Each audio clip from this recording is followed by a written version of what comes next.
Hi, everybody. Good evening, good morning, good afternoon to everyone from out there around the globe. Hello, I'm Jay Shofut, coming to you from Tel Aviv. We have an exciting webinar tonight with a lot of interesting panelists and some really interesting things to discuss. Please let us know where you're from in the chat. Looking forward to hearing where you're all from. And if you have questions and answers, if you have questions you'd like answered, please put them in the Q&A feature. Please, somebody show me that the chat feature is working. Here we go. Thank you, Lisa, from Soho in Manhattan, dedicated CFO and ASP&I, our American affiliate. Thank you very much, guys. We already have 60 people here and growing. We have a really great webinar tonight, guys. It's our expert birders and guests from Kazakhstan. We're going to be talking about the champions of the Flyway bird race. It's where teams compete to see how many species of birds they can see in a certain time period. That's what they call a race in the birding world. And they do this every year to support bird conservation along the bird migration fly route from Europe through Africa.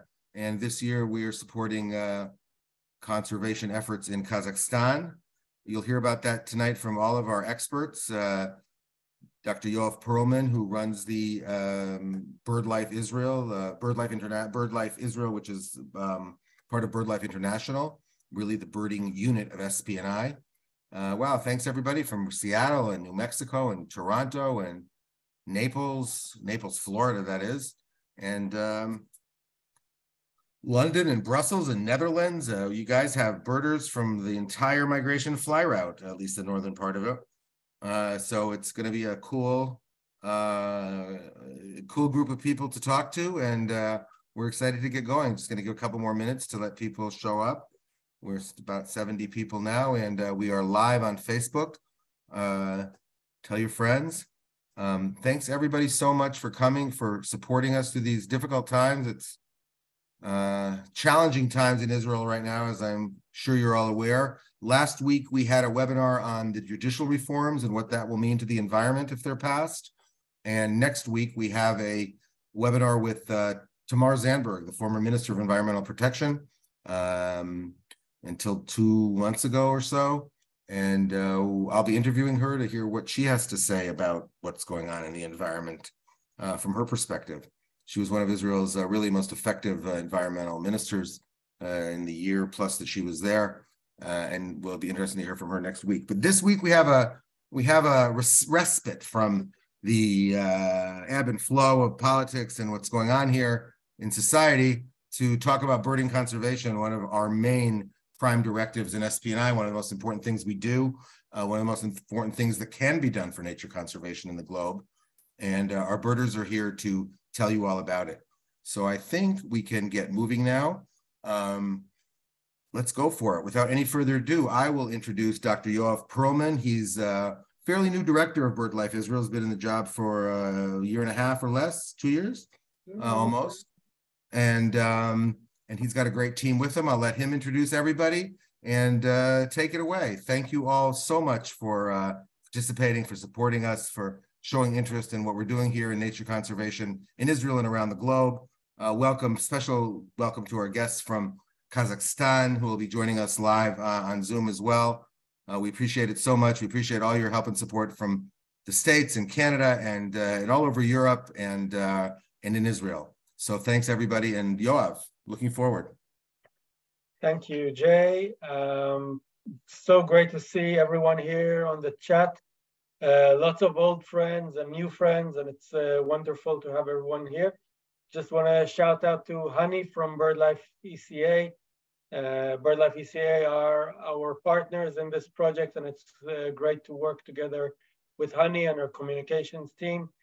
Ray Galea from Malta is a good friend, a long-time member of the BirdLife family, of the Champions family, and it's great to have Ray from Malta with us here, and so many other good friends from all over the place, so it's great. Yeah, so as Jay introduced, we'll be talking today about Champions of a Flyway. Champions of a Flyway it's much more than a bird race. Jonathan Mirav, he's the coordinator and the entrepreneur actually of the whole project. He'll tell you all about the project. Really in a very, very short summary, it's a conservation project. We're working to tackle illegal killing of birds. It's really an important project, one of the most important projects that we do in the international arena. It really emphasizes the connection between the BirdLife partners around the world. And we have here with us friends from BirdLife partners in Kazakhstan, in Bulgaria, and in Malta. That's what I saw, and Luxembourg as well. So, so many good people are connected through this project. And it's great that we at SPNI, we can connect these people together, these organizations, to bring forward important conservation work. Yeah, so today we have a special webinar because Champions of the Flyways, the race is happening in less than 3 weeks. So really the tension is building up. Jonathan is coordinating all the efforts and really he's working around the clock on the project. So it will be a fascinating webinar. Jonathan will talk and he'll let other people talk as well. So it will be lots of good stuff.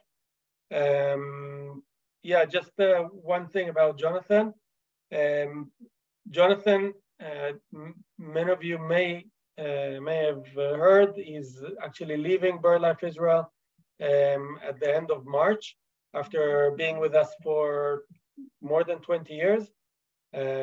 Jonathan did so much for birding, for bird conservation in Israel and worldwide. And it's Jonathan is a very close friend, and it was always amazing to work alongside Jonathan. So thank you, Jonathan, for everything you did for birds and birding and for Israel over the years. And you still have this final project to work on. Of course, you're not leaving, you're staying in the neighborhood, but yeah, let's get this Champions done and well.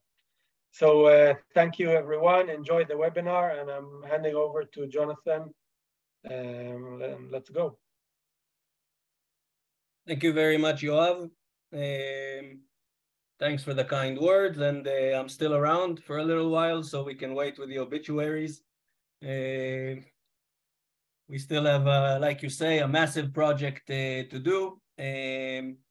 So yeah, I'm still fully devoted, and there will be enough time for thanks and goodbyes, but really thank you for the kind words. This evening, you're going to hear about Champions of the Flyway as a whole. Like Yoav said, this is a project that's been going since 2014. Even during COVID, we were able to keep the flame going. And we're very excited that in 3 weeks, at late March, the race is back and back with force. We've got our international teams and supporters back. And we really hope that we could have a serious impact throughout this project. So without further ado, we'll get going.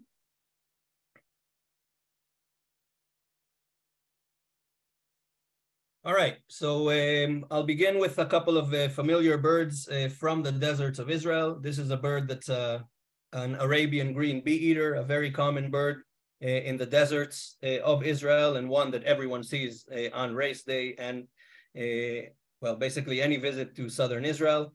But what I want to use this slide for is to see just how captivating and beautiful birds are to us. I mean, birds have captured our imagination ever since we're kids. From the dawn of time, people were always captivated by birds. And I think this Arabian green bee-eater sells itself. I mean, grace, beauty, colors. You know, anything basically ticks all the boxes and makes us really, really excited about birds. Another familiar bird, especially for people that are familiar with birding around the Middle East and in Israel, and also happens to be Israel's national bird, is the hoopoe.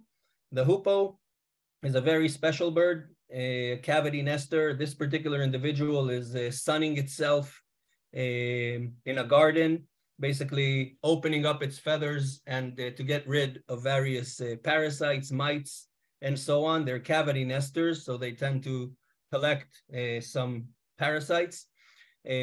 But the hoopoe is a good example of a bird that's mentioned in the scriptures as a sign of wisdom, and a bird that every person in Israel knows by name, duchifat.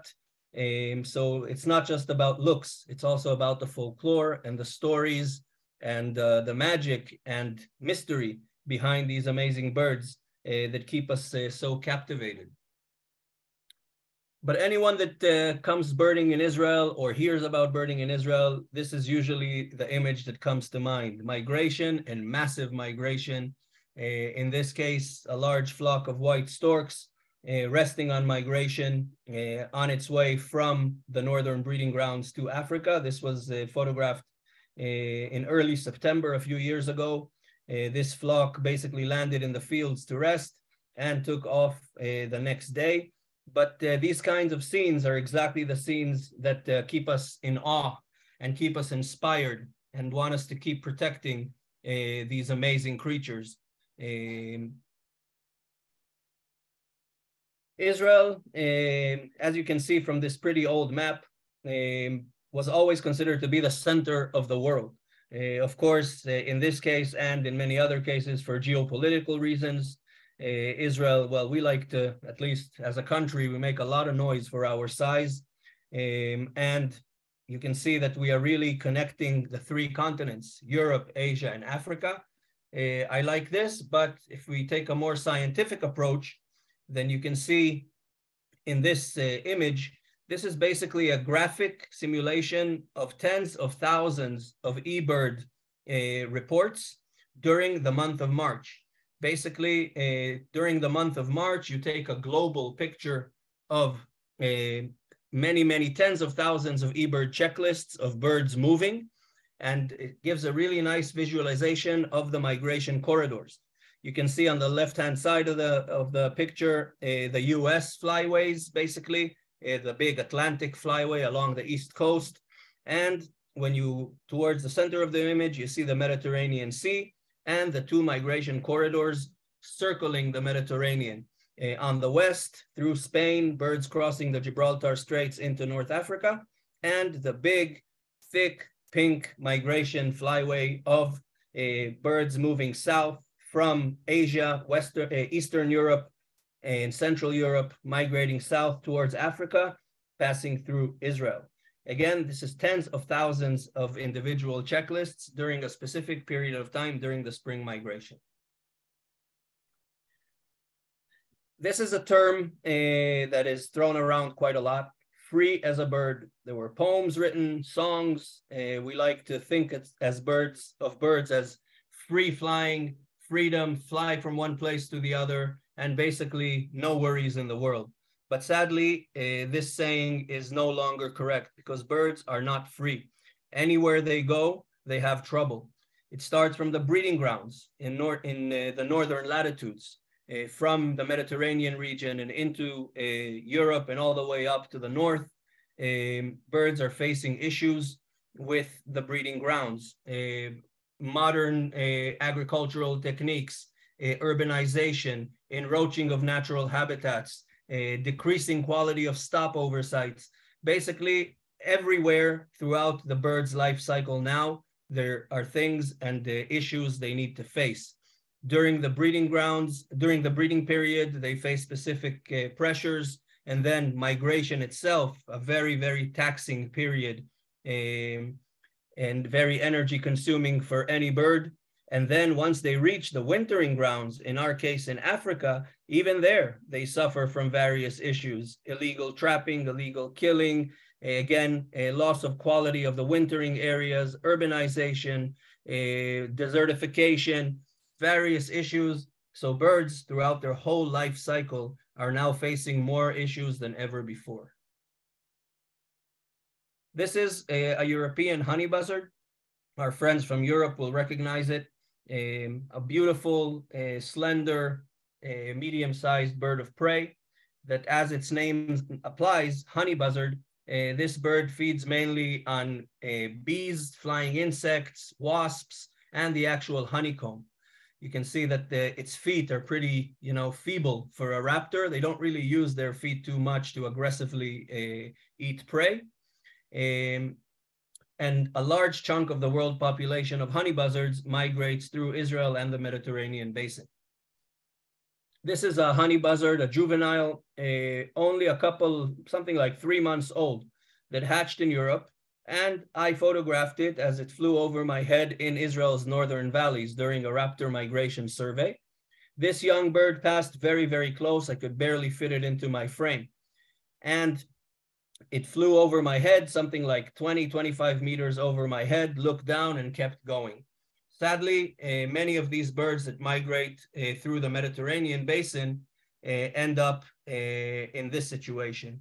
This is a picture from the Greek islands, where some honey buzzards choose to island hop on their way south, and many are shot during migration, illegally killed during their migration flyway, basically. Another interesting example is the beautiful turtle dove. Turtle dove, a bird that was mentioned from the Song of Solomon, from the scriptures. The cooing of the dove is heard in our land. Basically, the turtle dove was always a sign of the coming spring. The doves spend the winter in Africa, and around mid-March, late March, they start migrating back towards the breeding grounds.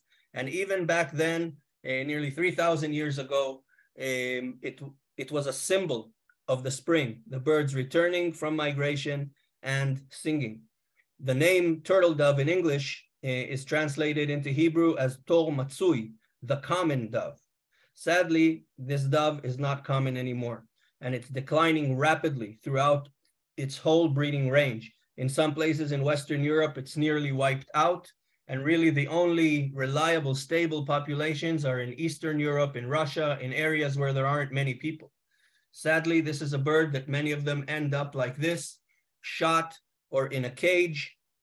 And sadly, this is a very, very blunt example of a bird that was once so common and is now on the brink, well, not on the brink of extinction, but if we don't do much for it, it will disappear. And it brings to mind this beautiful animal, the passenger pigeon, a bird that was once so common that it would migrate in flocks of 1 million strong.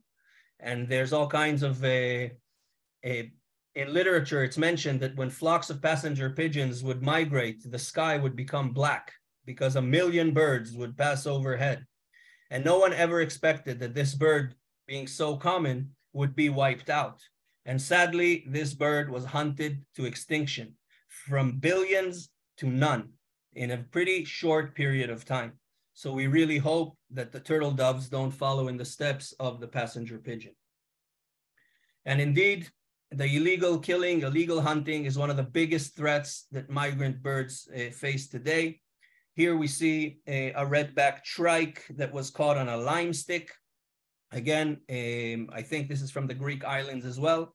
A lime stick is basically branches which are smeared with a thick glue solution. The bird lands on this branch and cannot take off, usually breaks its legs, dies in misery, and then collected. The illegal killing and trapping of birds is sadly a very common practice in over 40 countries in the Middle East and Europe, sadly, including 8 members of the EU, places where legislation and laws are in effect and enforcement is supposed to be applied, but it is not. And over 40 million birds are illegally killed every single year only in our part of the world. I'm not even talking about the Asian flyway, where we know many millions are killed as they move throughout China and from India. And also on the other side of the world, hunting, illegal killing is still a common practice in places in South America, Central America.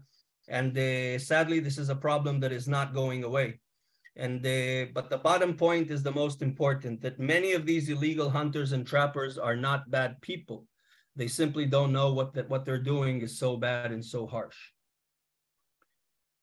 And indeed, everything starts with education. This is a picture that, ironically enough, is on a tourism ad for the Philippines.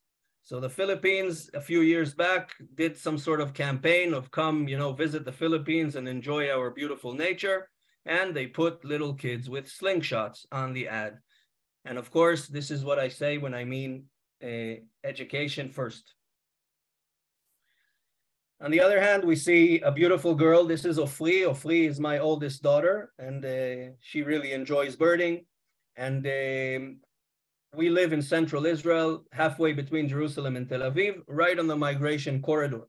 And every year, come this time, early March, we receive our first flocks of white storks as they move north.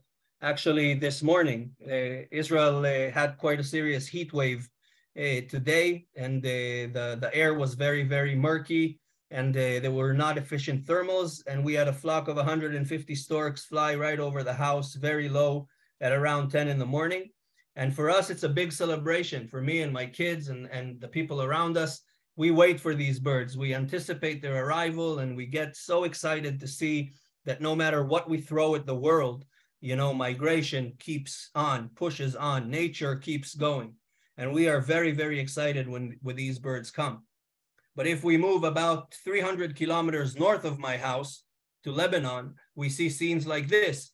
Kids which are the same age of my children, having just received a beautiful shotgun as a present from their father and shot down an endangered black vulture and holding it up with pride. So education, rearing your children can go in several different directions. And this is not the direction that it needs to go. No one is spared. This illegal trapping affects all birds, raptors, water birds. Of course, I'm not even talking about the game-like birds like quail, partridges, chukars, grouse, and woodland birds, but even the smallest warblers, bunting, sparrows, even those are illegally killed, cultivated by the millions. There's a thriving black market for these things.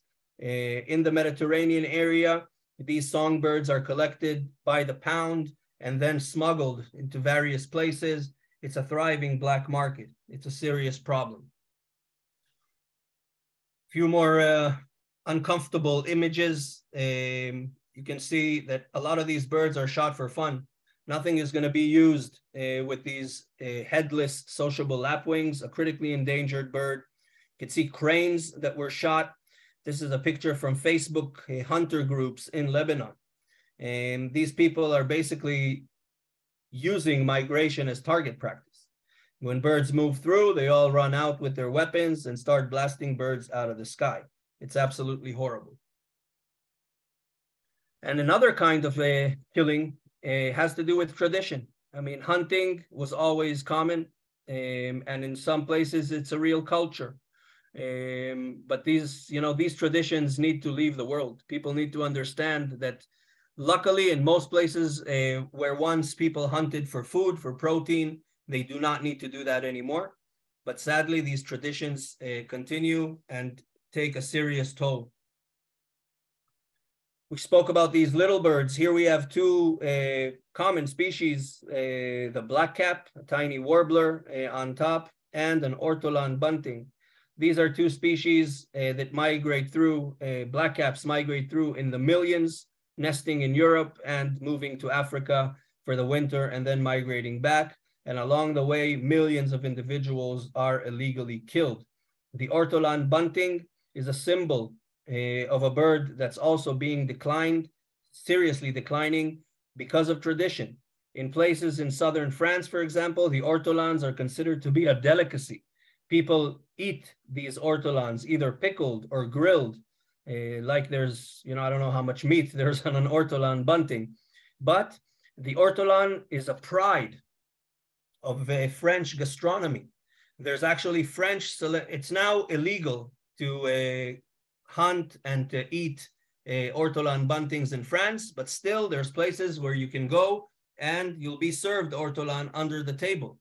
And sadly, the ortolan bunting we do see is declining at an alarming rate. And this is another example of a species that was once very, very common and is slowly, slowly dwindling away. I mentioned the Mediterranean area and places like Cyprus, for example, where there's a traditional dish called ambelopoulia. Ambelopoulia, as you can see, 6, 8, 12 little warblers, which are cooked whole, served with okra. And this is a traditional bush dish that every single grandmother in Cyprus knows about. And it's a tradition, you know, to collect these birds and to serve them. And this is an example of a tradition that is very, very hard to deal with, because this is what people knew all their lives. And it takes a lot of time to educate these people and make them understand that, you know, if you eat your one dish, it's one thing, but when hundreds and thousands and tens of thousands of people are going to start eating ambelopoulia, then there will be no more birds to be caught. Having said all that, we were aware of this problem, and my colleague Dan Alon, which was the head of BirdLife Israel before he stepped down and Yoav took over, Dan and I for many years wanted to hold a bird race in Israel, to make a race during the peak of spring migration and to make it a race for conservation. There is no better place in the month of March to witness migration than Israel, and especially southern Israel. Large numbers of birds, a very, very wide variety of species, and just amazing wow spectacles of raptors, flocks, water birds in large numbers, songbirds, especially evident in the desert, where every bush and every little puddle of water attracts many, many migrants. So we cracked our heads, how can we do a bird race in Israel and connect it to conservation? And in 2013, we scheduled a meeting with BirdLife International. At the time, the director of BirdLife was Marco Lambertini, and we scheduled a meeting with Marco and presented the idea of a bird race in Israel called the Champions of the Flyway. We still, at that time, we didn't really know exactly how we're going to do it. We didn't really have the model down, but we had the backing of BirdLife International to start this thing and take it off the ground. And that's how it started, really, with the support of BirdLife International and their networks during that time. And Champions of the Flyway, our first race was held in March 2014. It was small, it was humble, but it was an important stepping stone in the right direction of bird racing for conservation. Our model is pretty simple. Every year, we discuss with our partners in BirdLife about a specific conservation cause. Where can we go? Where can we help? Where are there serious issues of illegal killing of birds? And once we're presented with a list of options, we basically look at these factors. The money that we raise all goes to one specific recipient. These recipients need to be a capable organization with a clear program of what they're going to do with the funds. And once we decided on our recipients and our conservation cause, we start spreading the word and teams sign up for the race. The teams register, get a fundraising page, and start raising money and spreading the word. And as mentioned, every dollar that we raise goes towards these conservation projects. The overall cause is to stop the illegal killing of birds.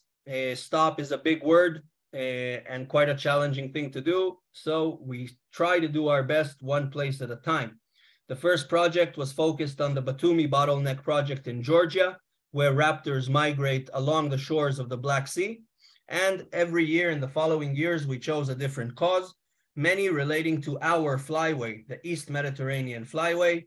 We worked with BirdLife Cyprus, BirdLife Greece, Doga Denegi in Turkey.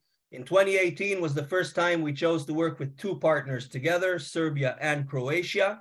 In 2019, we followed a call by BirdLife to try and tackle a project of poisoning of vultures in Kenya. That was a very, very interesting project for Champions of the Flyway. In 2020, we did a project with BirdLife Kazakhstan and Uzbekistan about steppe eagles. And in 2021 and 22, I remind you, this was COVID. We decided to spread the project on a whole year called the Year of the Dove, focusing on turtle dove conservation with several partners around the Mediterranean simultaneously. And this March, we're very, very excited to work with Kazakhstan and Bulgaria with the Guardians of the Goose project to protect the red-breasted goose. Champions is not your everyday bird race. It's a very, very cool, interesting, dynamic bird race. I really like this picture. This was taken on race day in 2018, where we see teams from the US, the Netherlands, and South Africa side by side along the road in the Eilat Mountains, all appreciating the amazing raptor migration overhead, helping each other, pointing birds out. It's a really friendly race. I mean, it's competitive and it can be fierce, but it's always in, good humor, good fun. People help each other, companionship, and that's what really sets us apart from all the bird races before. As mentioned, every team that signs up gets a fundraising page through the Champions of the Flyway website. In this case, we see the mighty women in step, really an amazing team of female birders from around the world that are really, really raising the bar every year with their fundraising and with their innovation and various things they do in order to raise awareness and to raise money. They also are holders of the Guardians of the Flyway 2 times in a row. Really a fantastic group of ladies that are doing an incredible job. This is an actual screenshot from what's going on their fundraising page today. So as you can see, they're a bit short of their target. So, if you want to support them or support any other team, we'll get to that in a minute. But this is the way it goes. Every team spreads the word and raises money individually. Here are a couple of pictures from former races. And I want to focus on the picture on the bottom right, where we see Noam Weiss from the director of the IBRCE, the Eilat Birdwatching Center, together with our Palestinian friends, Said and Ikram. We truly believe that birds know no boundaries, and Champions of the Flyway, transcends these political issues, this nonsense, and we all have to work together for conservation. And Noam's team, together with Said and Ikram, were the Palestine Sunbirders, and they raced for a couple of years together, leaving a mark. And they actually, on the first race, they actually won the race. So again, birds bring people together, and politics don't need to get in the way of that. Yeah, a couple of more pictures from race day over the years. We mentioned that we like sharing information, and indeed, Champions of the Flyway has a specific WhatsApp group for all participants, Israelis and internationals, and we share information. You can see people sharing information about species. Dutch Knights are at 85, now arriving, Syrian woodpecker here and there. And if you look on the right, police trap in a white Toyota on Route 90. So it's not just bird information that we share, but helpful things for the teams throughout the day. What have we achieved? I won't go through this whole thing, but basically Champions today have raised close to $500,000 in valuable conservation money for various projects around the world. Other things we have achieved, Champions really creates awareness. People know that birds are killed, people know that birds are declining, but with every project we shine a spotlight on a specific issue. So the exposure to the threats that birds face on migration really get echoed around the world. We also prove to decision makers in Israel and beyond that birding tourism, ecotourism are a very, very viable tourism anchor. And it's much better sometimes to leave natural habitat as it is rather than breaking it down and putting up a new mall or a new country club or whatever. In many, many cases, we want that pristine nature as a valuable tourist attraction as well. Champions has inspired similar projects around the world. A bird race in the Netherlands on the island of Texel, which I helped put together, which should follow basically the same model. And we're very proud that even some of the large bird races around the world, like the World Series of Birding in Cape May, New Jersey, with New Jersey Audubon, have also adopted many of our rules, regulations, and recommendations to make it more of a friendly race and to channel more of the funds towards conservation. So Champions is really making waves elsewhere as well. We can see that some of these projects over the years really engaged children and engaged the educational systems. Here we see a group of children birding in Georgia, in Batumi at the Raptor Watch Point, and you teach children about birds, and through that, birds are an amazing porthole to talk about conservation. And our friends from HOS, from BirdLife in Greece, have done beautiful projects in schools throughout Greece, all kinds of art competitions. You see teaching about the turtle dove. Basically use children as ambassadors, which we all know they're the best ambassadors. COTF has created a really strong international community. People that have participated over the race, over the years, have continued to work together. Various BirdLife partners, various organizations have worked together following the lead of Champions of the Flyway. And this makes us very, very proud, because we know that we can, when we work together, we can get things done. And I have to touch on what we call the Israeli factor. Champions of the Flyway has been around since 2014, and almost every birder in Israel participated, and many are returning, participating every single year. We've got a lot of children groups as well. I mean, I think there's going to be like 40 kids racing this year in various teams. And it's amazing because it adds that extra heart element basically to everyday birding. When I was a kid and I was birding, I started birding when I was young as well. And I really enjoyed being outdoors and finding birds. But I must admit, I never gave it a second thought. You know, I never thought that this bird that I'm looking at now is going to be possibly hunted as it continues, and it faces threats here and faces threats there. And Champions has now opened the eyes of kids from a very, very young age to these specific threats, and makes a really, really strong connection to the birds you're watching, to the natural environment you're in. So it really fuels that spark, you know, that conservation passion. I'll run through this quickly. We've achieved other victories. We see that projects that we did over the years really have an impact in various places.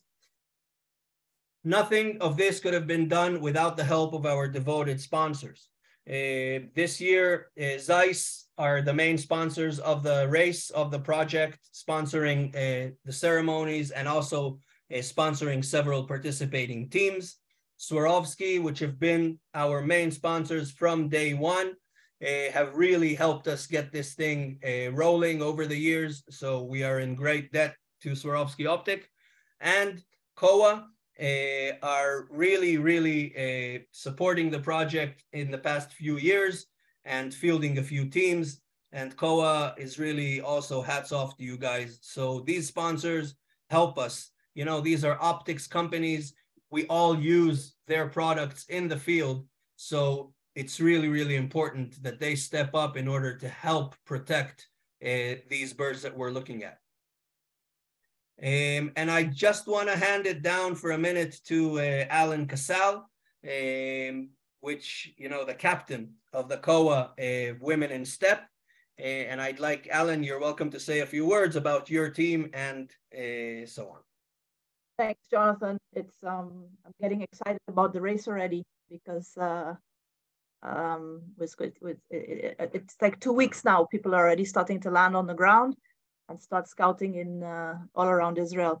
And yes, tomorrow afternoon or tomorrow, depending on where you are in the world, the three teams, the Birders Show, the COA Digiscopers, and the COA Women in Step are going to get together for yet another webinar.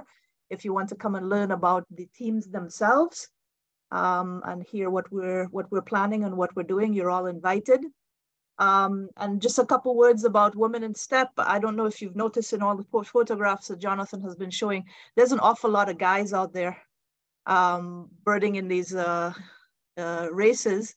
And one of the efforts that we wanted to put forward over the last few years is to bring more women into the picture. And so Kawa Women in Step is not only racing for the geese, but also racing to raise the awareness and raise the profile of women in birding around the world. So we hope you'll come and listen to us tomorrow as well. Thank you, Alan. Like I said before, I mean, Women in Step, Alan specifically as a captain and her team, just an amazing group of people, powerful, you know, when you think girl power through conservation, strong birders, getting things done. And I think it's really, really cool. And like Alan said, we see here in Israel, everywhere in the world, birding is still pretty gender biased. I mean, mainly guys. But at least I think in Israel, we're getting more and more, you know, women involved, young girls involved, and, you know, let's hope we continue the trend.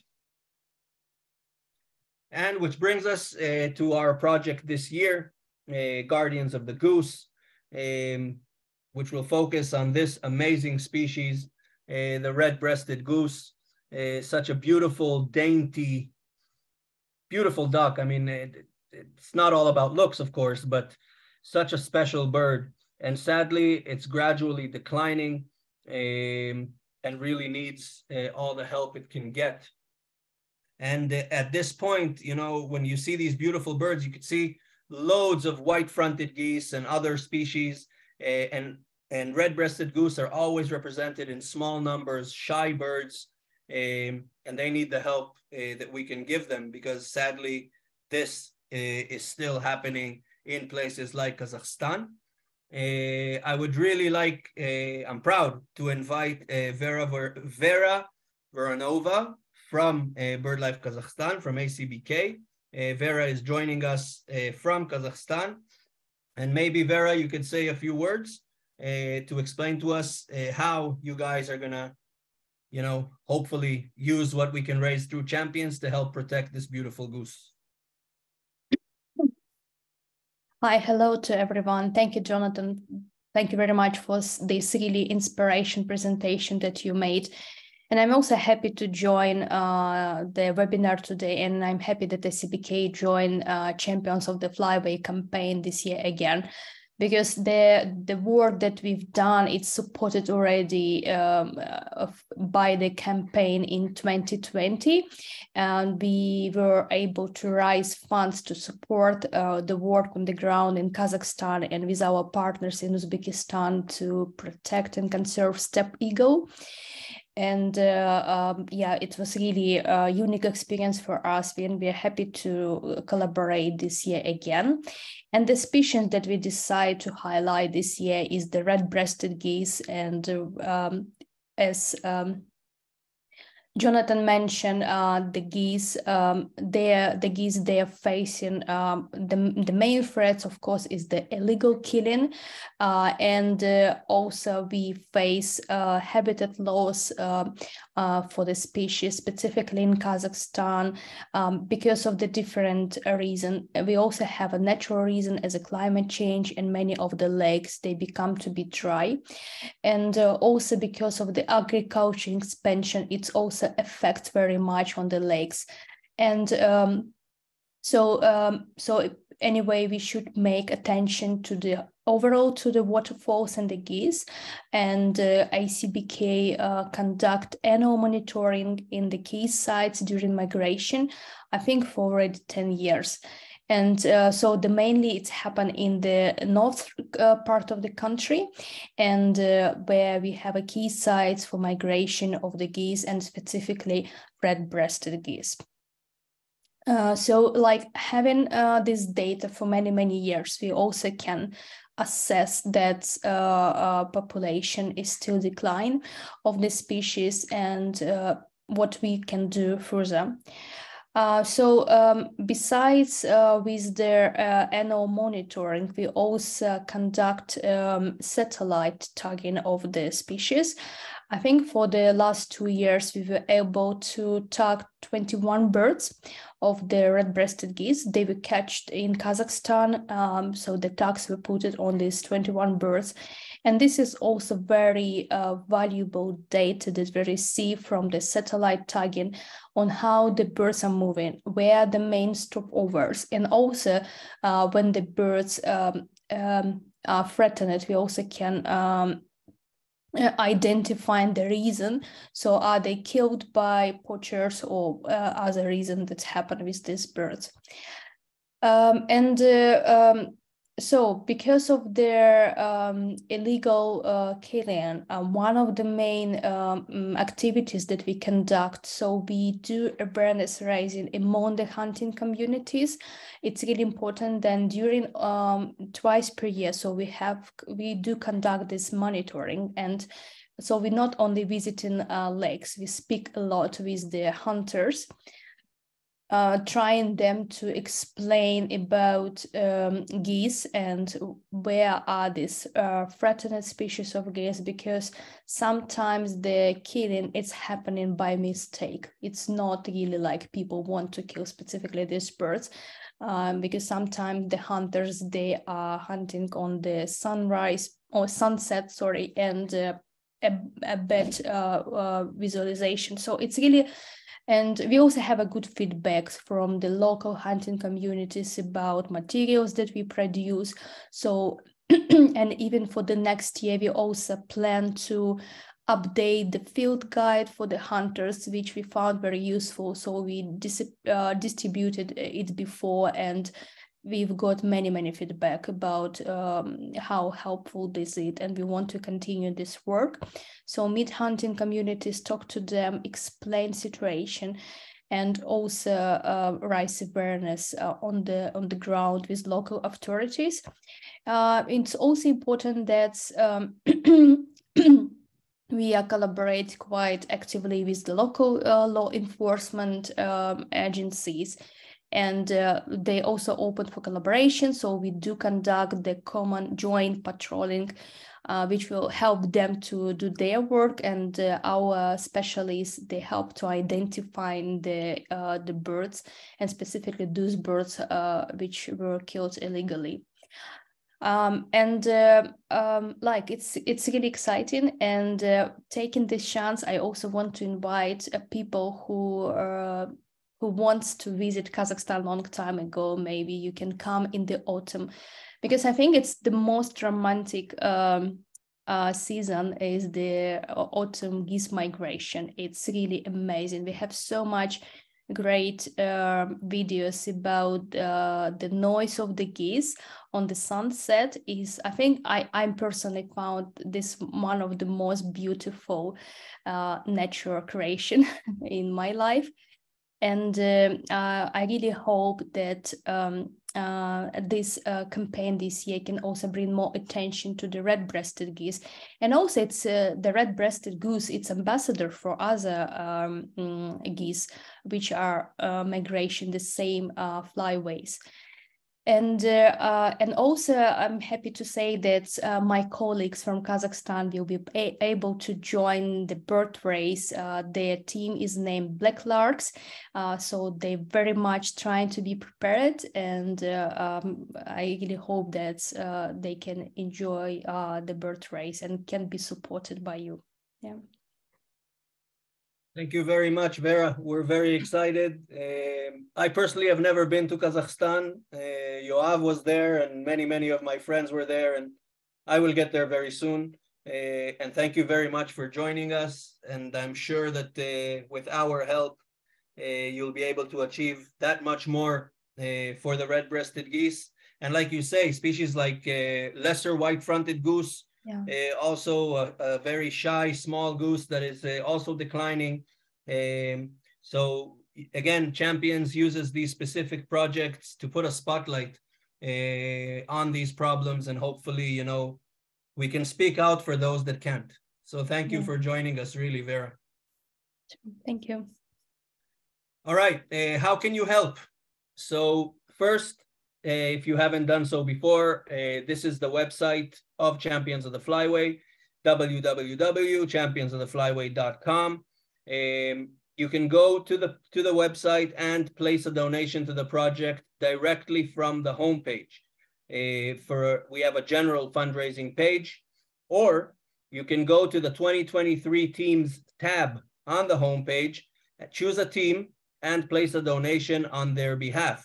One of the prizes we give for Champions of the Flyway is the Guardians of the Flyway, which is basically the team that has raised the most money towards the protection of the birds. So please, anything helps, you know, if you can donate what you pay for a croissant and a cup of coffee during the day, that would go a long way towards the conservation of red-breasted geese.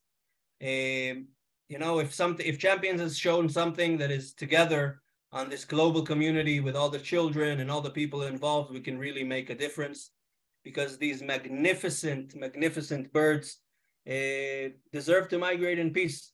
And if they can't speak out, we will do what we can to speak out for them. So thank you very much for your time. And we're looking forward. You can follow the race on social media and so on. Thanks again. And Yoav, I'll hand it back to you. Thank you, Jonathan. Sorry. Thank you, Jonathan, Alan, Vera. It's been a fascinating webinar. You know, so much information, but also so touching. I mean, I think some of the images you showed are really, you know, in your face, and it's really, really important to show these images and to get the message through. And you did a great job.